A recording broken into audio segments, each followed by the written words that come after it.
Hello friends, this is Ritu and welcome to Study More Knowledge। Previous year questions की series में आज हम करने वाले हैं फरवरी 2016 पेपर सेकंड का हिंदी सॉल्यूशन। तो चलिए शुरुआत करते हैं आज की क्लास की। सबसे पहले पेडागोजी सेक्शन करेंगे। बच्चे के स्कूल की भाषा और घर एवं पड़ोस की भाषा में डैश होना चाहिए। तो क्या होना चाहिए? बच्चे के स्कूल और घर की भाषा लगभग समान होनी चाहिए। मतलब थोड़ा बहुत अंतर चल जाएगा दोनों में, लेकिन ज़्यादा अलग नहीं होनी चाहिए। तो इसका ऑप्शन होगा फोर्थ।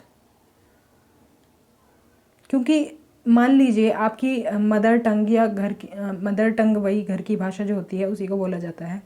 मदर टंग आपकी हिंदी है और आपको कोई स्कूल में आपको अदर लैंग्वेज पढ़ाई जाए, जैसे आपकी मलयालम या उड़िया आपको पढ़ाई जाए, तो आपको बिल्कुल समझ में नहीं आएगी। तो इसलिए जो आपकी घर की भाषा है और जो स्कूल की भाषा है थोड़ा बहुत डिफरेंस उसमें चल जाएगा, जिससे कि आप अपनी मदर टंग के थ्रू उसे समझ सकें।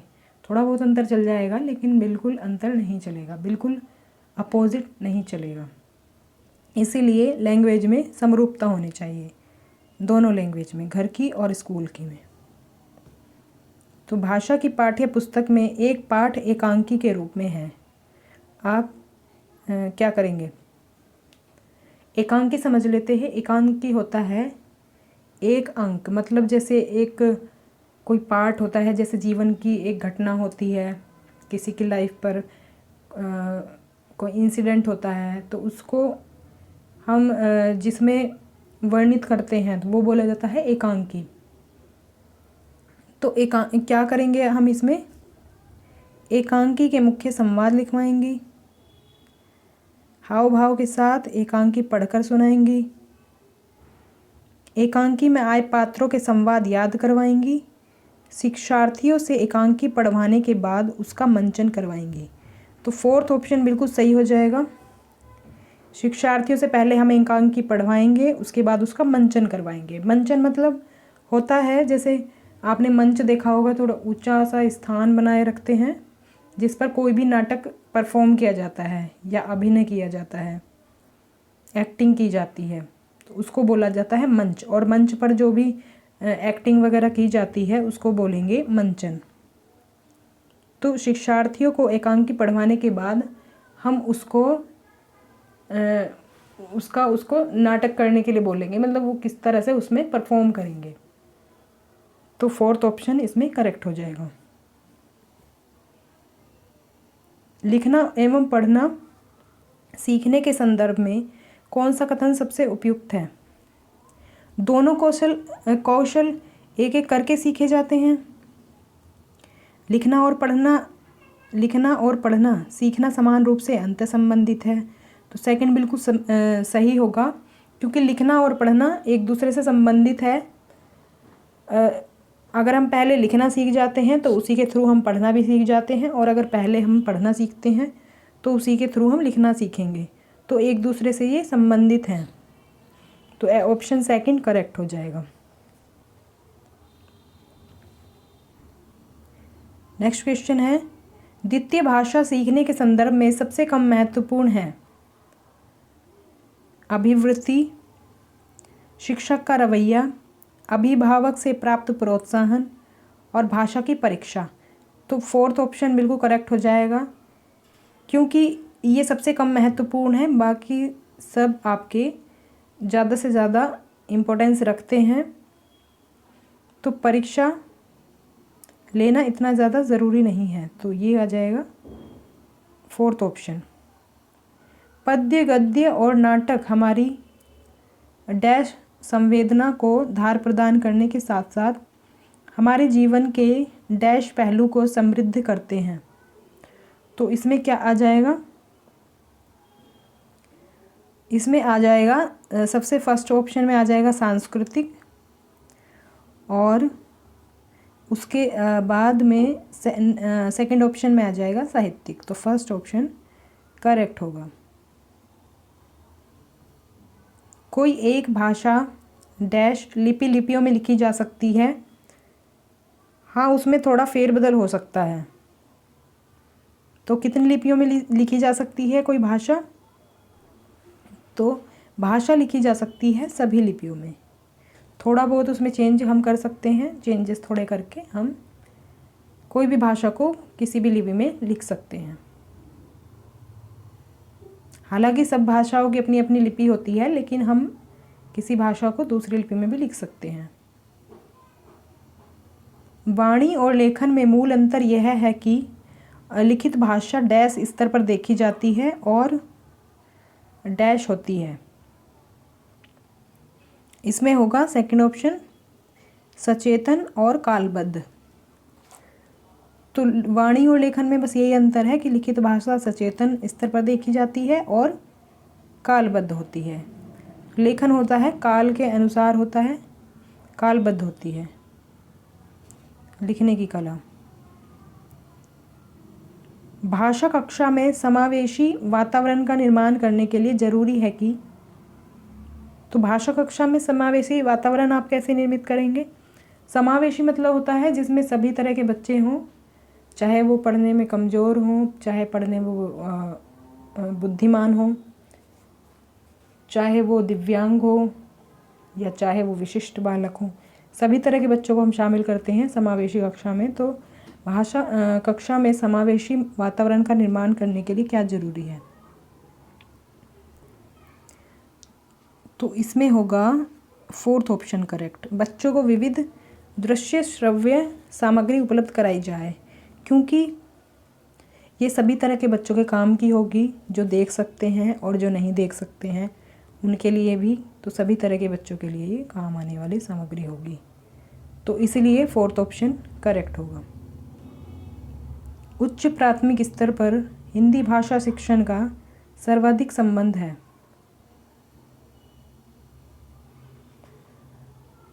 तो हिंदी भाषा शिक्षण का सर्वाधिक संबंध क्या है? सृजनात्मक लेखन की अनिवार्यता से। तो इसमें फर्स्ट ऑप्शन करेक्ट हो जाएगा।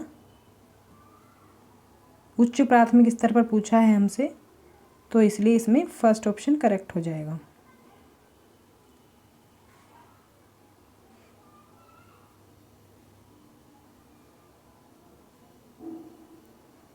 नेक्स्ट क्वेश्चन है, भाषा नियमों द्वारा नियंत्रित डैश का माध्यम भर नहीं है, बल्कि यह हमारी सोच को भी निर्मित करती है। तो भाषा किस चीज़ का माध्यम ही नहीं है सिर्फ? तो ये नहीं है संप्रेषण का माध्यम। मतलब संप्रेषण का माध्यम है, जिस तरह से क्वेश्चन में पूछा गया है उस तरह से मैं बता रही हूँ। भाषा नियमों द्वारा नियंत्रित संप्रेषण का माध्यम भर नहीं है, बल्कि ये हमारी सोच को भी निर्मित करती है। मतलब ये हमारी सोच को भी डेवलप करती है। सिर्फ ये कम्युनिकेशन का ही माध्यम नहीं है। संप्रेषण होता है कम्युनिकेशन, मतलब विचारों का आदान प्रदान या अपनी बात का आदान प्रदान जो हम करते हैं, किसी से हम बातचीत करते हैं, उसी को बोला जाता है संप्रेषण।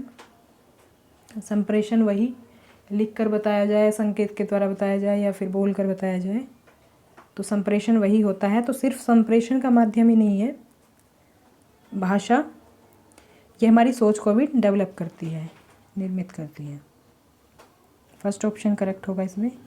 पूनम अपने विद्यार्थियों को पढ़ाते समय दृश्य श्रव्य सामग्री का प्रयोग करती है। इसका प्रमुख कारण है कि वह कक्षा के सभी बच्चों की रुचि का ध्यान रखती है। रुचि मतलब उनको क्या पसंद है, क्या नापसंद है। सभी बच्चों का मनोरंजन करती है, सभी बच्चों की आवश्यकताओं को संबोधित करती है, सभी बच्चों को नियंत्रण में रखती है। तो अगर देखा जाए तो ये कुछ इम्पोर्टेंट नहीं है ऑप्शन। इम्पोर्टेंट है सभी बच्चों की आवश्यकताओं को संबोधित करती है, क्योंकि बच्चों की आवश्यकता अनुसार वो इन साधनों का प्रयोग करती है। क्योंकि कुछ बच्चे देख नहीं सकते, कुछ सुन नहीं सकते, तो उसी आधार पर वो ये सब सामग्री काम आती है। तो इसलिए वो सभी बच्चों की आवश्यकताओं का ध्यान रख रही है या संबोधित करती है। थर्ड ऑप्शन इसमें करेक्ट होगा। कक्षा 8 के बच्चों का सतत आकलन करने में सबसे अधिक महत्वपूर्ण क्या है?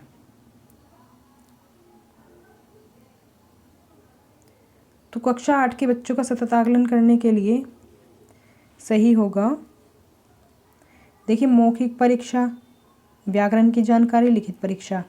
तो ये सब इसमें शामिल होगा फोर्थ ऑप्शन में, क्योंकि भाषा प्रयोग की क्षमता जो होगी ना, वो उसमें ही सारी चीज़ें डेवलप होंगी, मौखिक भी, लिखित भी, और व्याकरण की जानकारी भी होगी उसमें। तो इसमें सबसे महत्वपूर्ण होगा भाषा प्रयोग की क्षमता, क्योंकि इसमें सारी चीज़ें ही आ जाएंगी, सारी स्किल्स आ जाएंगी।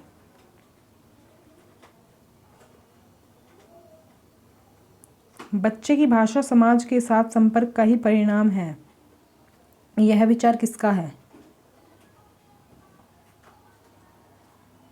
तो बच्चों की जो भाषा है समाज के साथ संपर्क का ही परिणाम है, ये कहा है वाइगोत्स्की ने। अगर आप ध्यान दें तो ये हर पेपर में आता है, ये वाइगोत्स्की से रिलेटेड क्वेश्चन, कि भाषा समाज के साथ संपर्क का ही परिणाम है।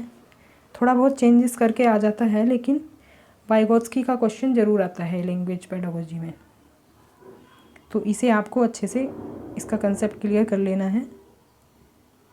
भाषा अर्जित करने की स्थिति में बच्चे क्या करते हैं? अधिकतर त्रुटियां ही करते हैं,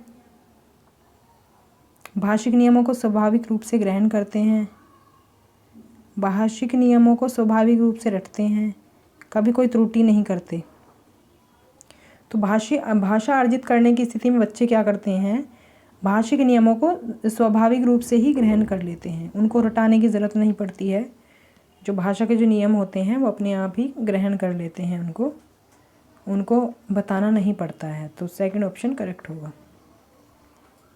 रमेश 7वीं कक्षा में पढ़ता है, वह सामान्य बातचीत में ठीक है, लेकिन पढ़ते समय वह बार बार अटकता है, वह संभवतः डैश से ग्रस्त है। तो क्या लर्निंग डिसेबिलिटी है उसमें, ये बताना होगा हमें। पढ़ने से संबंधित कौन सी डिसेबिलिटी होती है? वो होती है डिसलेक्सिया। तो वो डिसलेक्सिया से ग्रस्त है। डिस्कैल्कुलिया और डिस्ग्राफिया मैंने बताया था आपको।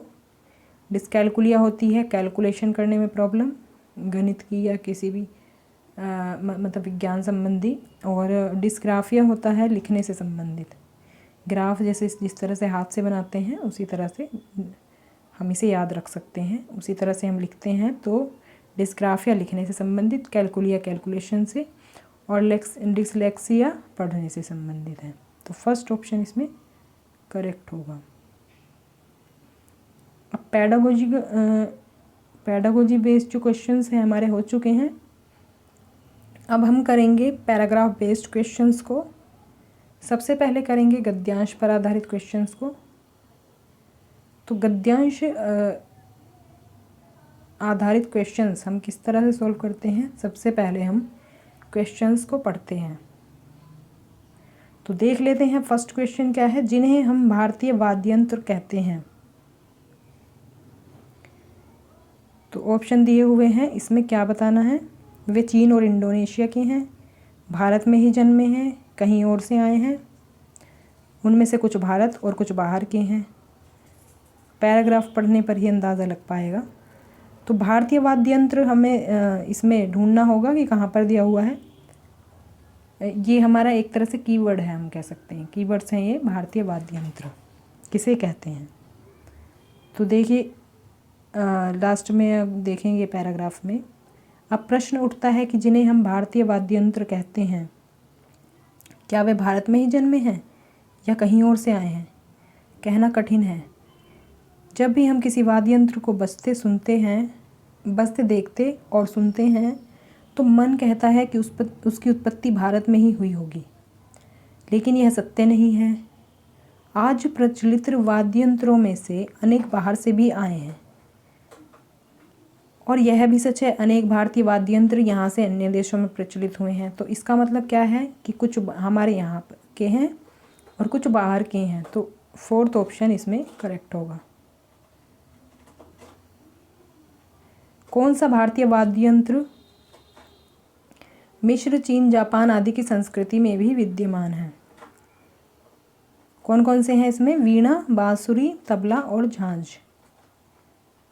तो हमें बताना है कि मिस्र, चीन और जापान की संस्कृति में कौन कौन से शामिल हैं। तो जहाँ पर भी ये यूज़ हुए हैं वहाँ हमें देखना है। देखिए लास्ट की लाइन में अगर आप देखें तो हमारी वीणा मिस्री, सुमेरी, जापानी और चीनी संस्कृति में भी विद्यमान रही है। हमसे यही पूछा है, किसके बारे में? वीणा के बारे में। तो ऑप्शन 1 करेक्ट होगा। कौन सा कथन असत्य है, कौन सा कथन गलत है, ये देखना है हमें। तो उसके लिए हमें क्या करना होगा? पैराग्राफ में हमें असत्य बताना है अगर, तो पैराग्राफ में 3 ऑप्शंस दिए होंगे, चाहे वो कोई भी हो। एक बार अगर हम ये ऑप्शंस पढ़ लें तो हमें आइडिया हो जाएगा जब हम पैराग्राफ पढ़ेंगे। फर्स्ट ऑप्शन है प्राचीन भारतीय वाद्ययंत्र इंडोनेशिया से भी प्रयुक्त होते हैं। भारत में अनेक प्रकार के वाद्ययंत्र प्रचलित हैं। तमिलनाडु और केरल के वाद्ययंत्र सबसे प्रसिद्ध हैं। कुछ वाद्ययंत्र गज से बजाए जाते हैं। अब देख लेते हैं कौन कौन से सही हैं।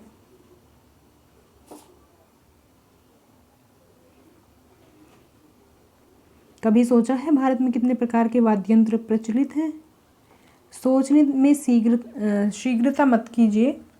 तमिलनाडु केरल से कश्मीर तक, राजस्थान गुजरात से नागालैंड मणिपुर तक, इस भारत नामक विशाल भूखंड में सैकड़ों प्रकार के वाद्ययंत्र परंपरा से प्रचलित रहे हैं। विशेषकर चमड़े से मढ़े वाद्ययंत्र तो सर्वाधिक हैं।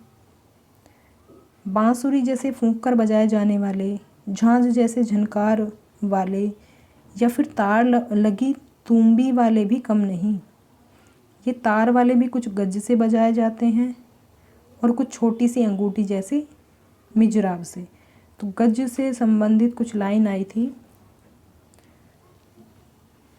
ये देख लेते हैं एक बार। तो कुछ वाद्ययंत्र गज से बजाए जाते हैं, तो 4th ऑप्शन तो करेक्ट हो जाएगा। तो ये हमारा आंसर नहीं होगा।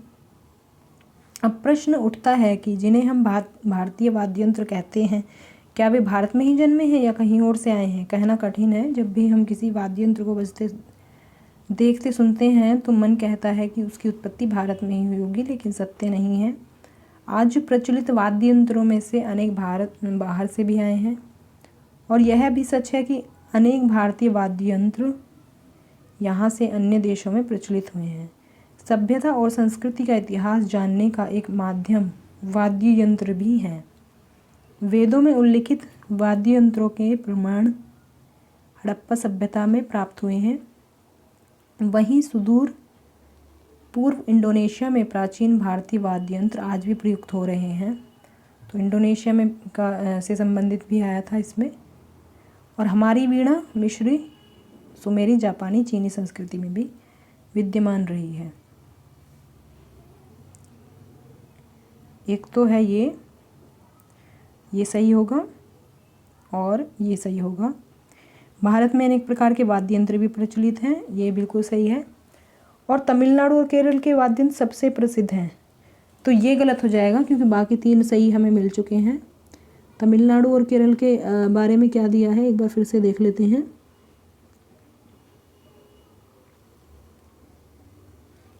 तमिलनाडु केरल से कश्मीर तक, राजस्थान गुजरात से नागालैंड मणिपुर तक, इस भारत नामक विशाल भूखंड में सैकड़ों प्रकार के वाद्ययंत्र परंपरा से प्रचलित रहे हैं। तो ऐसा इसमें कुछ नहीं दिया है कि सबसे ज़्यादा फेमस वहीं के हैं, तो यही ऑप्शन गलत हो जाएगा। तो असत्य हमें बताना है, असत्य होगा 3rd ऑप्शन।